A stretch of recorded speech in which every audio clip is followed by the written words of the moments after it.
Now, we consider limits, and this we find in introductory calculus. So I have limits. That's what I want us to discuss today, limits. So,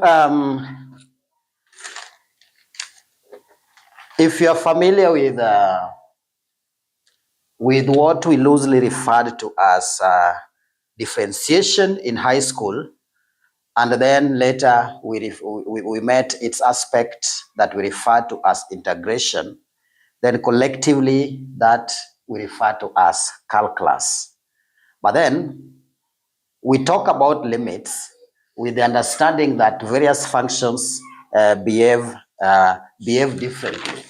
For instance, if you have a function like, say,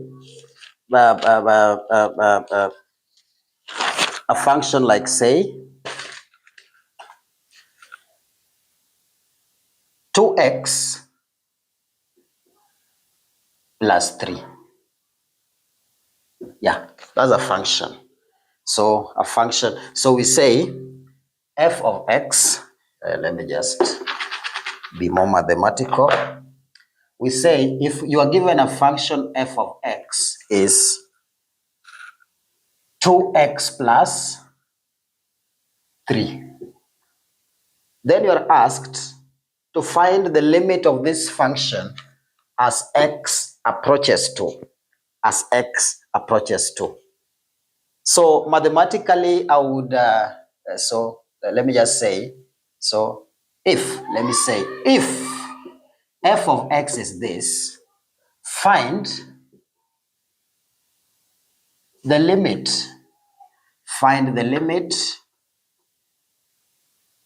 of f of x, find the limit of f of x as x tends to 2.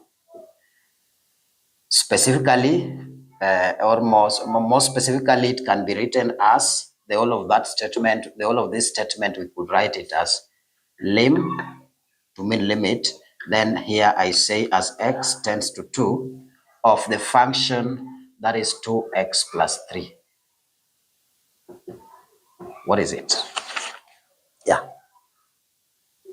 So what we are saying is that there is a value that x takes. X varies depending on the change, the delta that we had seen when dealing with when doing differentiation. And as it changes, it is possible that it's coming. If I do this, if this is my number line, then I have 1, I have 2. So x is approaching from this end. It's approaching from this end. So it's approaching from the negative end, and it's approaching 2 as it approaches 2. So it's possible that it will get to 2 or very close to 2, but not 2. But now the question is asking us, what if x, that change, it changes as it's approaching 2 and indeed gets to 2 here? That only gives us one possibility, that 2x plus 3 can then be said to be, here now where x is, now I put 2 because I want a situation where it's gotten to 2. So I will now say this will be 2 times 2 plus 3 is equal to 7. So we see that that is the limit. That is the limit, because it will approach to any value of this function that we get, which is not exactly 2, will be less than 2. And it's going to give us a value which is less than 7. But the highest it can ever get is 7. And so that limit that I was referring to here is 7. Yeah, so that's an example of a limit. That's how we would see a limit. So let me define a limit. I want to just define it so that you can capture it. A limit describes the value a function approaches as the input as the input. In our case, input, our function is f of x, and our input in this case is x, which means our output is f of x, which we understand as y. So a limit describes the value a function approaches as the input or variable gets arbitrarily close to a particular point. So it then means that if f of x approaches a specific value, in our case it was 2, then we write the limit as this, and that's what it is. So with that particular introduction, I want us to look at an example and then see what it looks like. With that introduction, let's look at another example, and then we then see what we are going to end up with.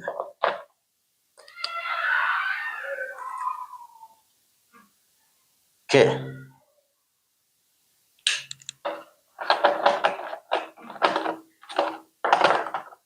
Yes. So,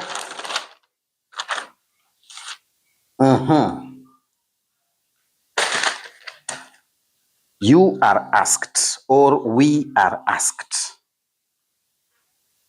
let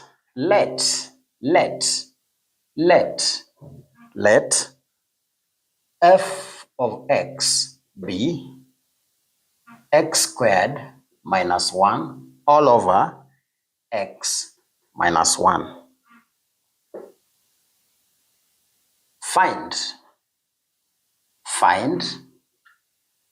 Find then lim as x approaches 1, lim of f of x as x approaches 1.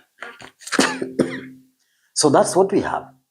We have that let f of x, in which case f of x is the function, and the input variable is the one that is the x, and this is the y. So y is equal to f of x, which is the whole of this. So we are asked to find the limit of this function, the limit of the entire function as x approaches 1. So what will it get to as x approaches 1?